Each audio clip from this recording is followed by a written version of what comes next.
देखिए, हम कल चर्चा कर रहे थे कार्ल मार्क्स के द्वंद्वात्मक भौतिकवाद की। आज हम लोग चर्चा करेंगे कार्ल मार्क्स के द्वंद्वात्मक भौतिकवाद के आलोचनाओं की। यानी कार्ल मार्क्स ने कहा है कि सृष्टि का निरंतर विकास हो रहा है, सृष्टि निरंतर गतिशील है और सृष्टि के इस विकास में भौतिक पदार्थ का महत्वपूर्ण योगदान है। ये थी इसकी विशेषताओं के अंतर्गत, जिसमें हमने आपको चर्चा की थी कि आंगिक सिद्धांत एकता है, गतिशीलता है, परिवर्तनशीलता है, परिमाणात्मक, गुणात्मक, यानी कुछ जिस भी वस्तु में जो परिवर्तन होता है हमेशा वो गुणों की ओर और अग्रसर होता है। नकारात्मक सकारात्मक का हमेशा संघर्ष चला है सृष्टि में। और आज हम चर्चा करते हैं कि द्वंद्वात्मक विकास के नियम क्या है। तो सबसे पहले लेते हैं कि विपरीतों की एकता और संघर्ष का नियम।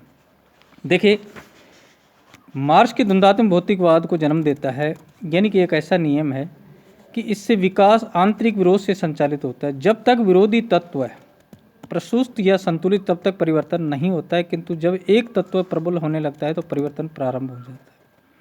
यानी एक ही चुंबक के दो सिरे, उत्तरी और दक्षिणी ध्रुव है। ये सिरे यद्यपि एक दूसरे के विरोधी और स्पष्ट रूप से भिन्न होते हैं, परंतु फिर भी अलग अलग केवल उत्तरी ध्रुव और दक्षिणी ध्रुव के रूप में नहीं रह सकते। तो हमेशा उदाहरण के लिए श्रमिक और पूंजीपति एक दूसरे के विपरीत वर्ग चरित्र एक दूसरे के पूंजीवादी समाज का निर्माण करते हैं। यानी पूंजीपति वर्ग द्वारा अगर श्रमिक वर्ग पर या मजदूर वर्ग का शोषण किया जाएगा तो निश्चित रूप से एक निश्चित समय में उनमें एक संघर्ष की भावना होगी और उसका विरोध होगा।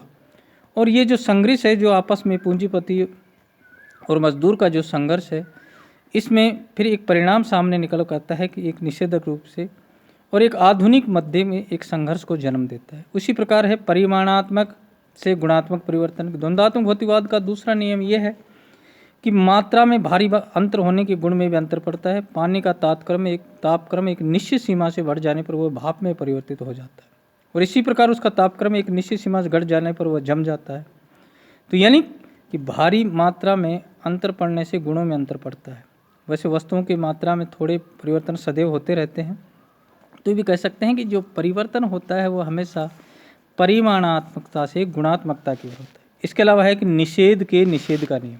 निषेध का नियम भौतिक जगत के विकास की आम दशा तथा प्रवृत्ति का उद्घाटन करता है। एंगलियर्स के अनुसार, द्वंद्ववाद के अनुसार, ऐसी कोई चीज़ नहीं जो हमेशा कायम रहे। हर चीज़ का आखिरी तौर पर निषेध होता है और उसका अस्तित्व खत्म हो जाता है। पुरानी चीज़ के नई में बदल जाने और उसका निषेध करते हैं। निषेध का नियम यही सिद्ध करता है कि विरोधी शक्तियों के टकराव से मूल चीज़ का निषेध हो जाता है, जो नई चीज़ पैदा करता है और उससे कहीं बढ़कर शक्तिशाली और उन्नत होता है। द्वंद्वात्मक भौतिकवाद की जो आलोचना है, इसमें आत्म तत्व की घोर उपेक्षा की गई।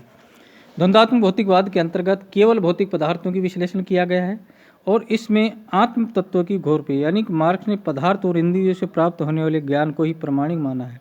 आत्म तत्व की घोर उपेक्षा की है, किंतु इंद्रियों से नहीं दिखाई देने वाले पर भी हमें आत्मा की अनुभूति प्रबलित होती है, उसको अस्वीकार नहीं किया। यानी कि आत्मा नाम की कोई वस्तु है और उसकी हम आलोचना नहीं कर सकते, उसकी उपेक्षा नहीं कर सकते। केवल भौतिक आधार पर सृष्टि का विकास हो, ये संभव कतई संभव नहीं है। भौतिकवाद की धारणा अस्पष्ट एवं गूढ़।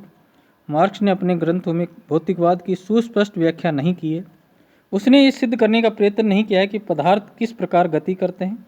मार्क्स का भौतिकवाद अत्यंत ही रहस्यमय दिखाई देता है, इसलिए द्वंद्ववाद की धारणा अत्यंत गूढ़ एवं अस्पष्ट है। केवल भौतिक पदार्थ के आधार पर हम सृष्टि का विकास नहीं कर सकते, इसलिए कार्ल मार्क्स का ये भौतिकवादी की जो धारणा है अस्पष्ट है एवं गूढ़ है। इसलिए इसको पदार्थ किस प्रकार गति करते हैं और ये किस प्रकार भौतिकवाद एक रहस्यमय चीज़ है, तो जब तक इसका स्पष्ट व्याख्या नहीं की जा सकती, ये एक गूढ़ विषय बने। भौतिकवादी दर्शन। मार्क्स का दर्शन अत्यंत भौतिकवादी। उसका विचार है कि मानवीय चेतना भौतिक तत्वों के अधीन होती है।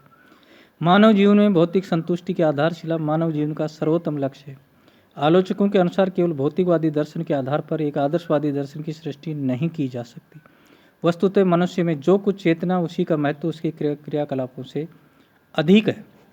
चेतन द्वारा जड़ पदार्थों का संचालन।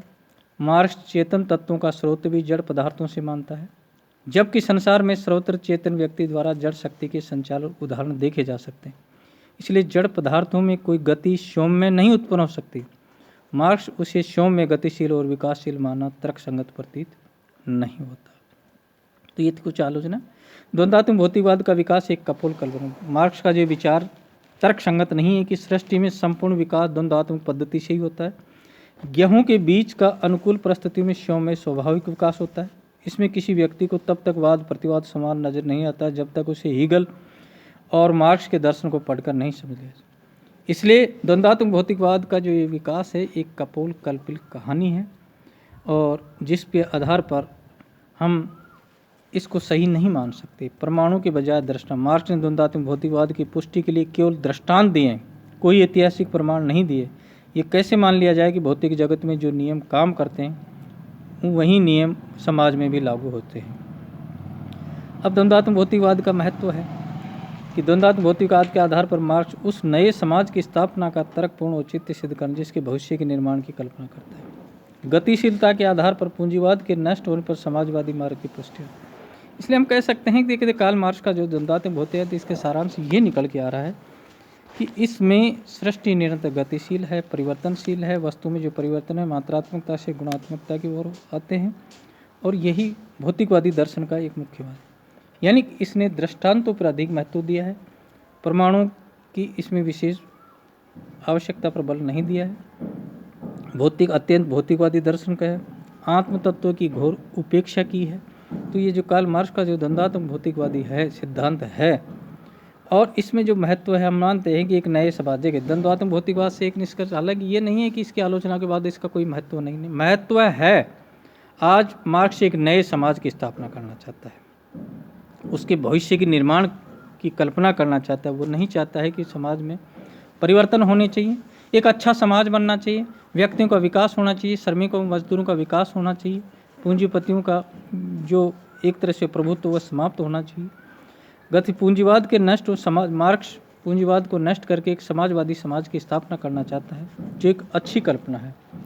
वस्तु में गुणात्मक परिवर्तन होते हैं, निश्चित रूप से होते हैं कि अगर पुराने गुणों को नष्ट करके नए गुण ग्रहण किए जाएं तो परिवर्तन एक बहुत जरूरी है, कटु सत्य भी है। श्रमिक वर्ग की संख्या और शक्ति बढ़ेगी तो श्रमिक वर्ग क्रांति करेगा और धीरे धीरे पूंजीवाद का अंत होगा। यानी कार्ल मार्क्स अपने साम्यवादी शासन, अपने समाजवादी शासन की स्थापना करना चाहता है। उसके अंतर्गत कि जो श्रमिक वर्ग है उसका शोषण समाप्त होना चाहिए, पूंजीपतियों का अंत होना चाहिए और इस प्रकार सुधारवाद के स्थान पर क्रांति की अनिवार्यता सिद्ध करता है। प्रत्येक पदार्थ में जिस प्रकार अंतर्विरोध विरोध होते हैं ऐसे ही समाज भी होते हैं, विरोधी शक्तियों के मध्य वर्ग संघर्ष चलता रहता है। इस तरह पूंजीवाद में भी अपने विनाश के बीच विद्यमान रहते हैं।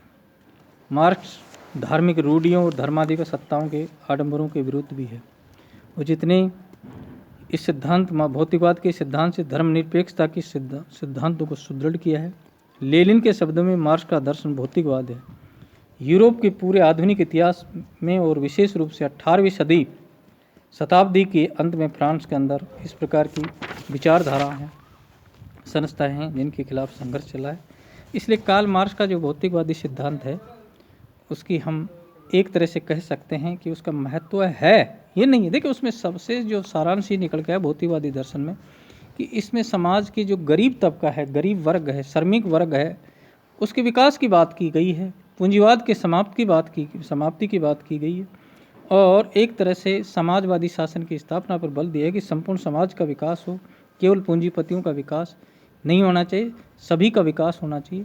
तो ये कार्ल मार्क्स ने अपने इस भौतिकवादी दर्शन के अंतर्गत एक संपूर्ण रूप से चर्चा की है और कार्ल मार्क्स के इसी समाज के आगे चलकर सोवियत संघ, साम्यवादी चीन आज एक विकसित राष्ट्रों की श्रेणी में खड़ी हुई है। तो ये था आज का द्वंद्वात्मक भौतिकवादी सिद्धांत।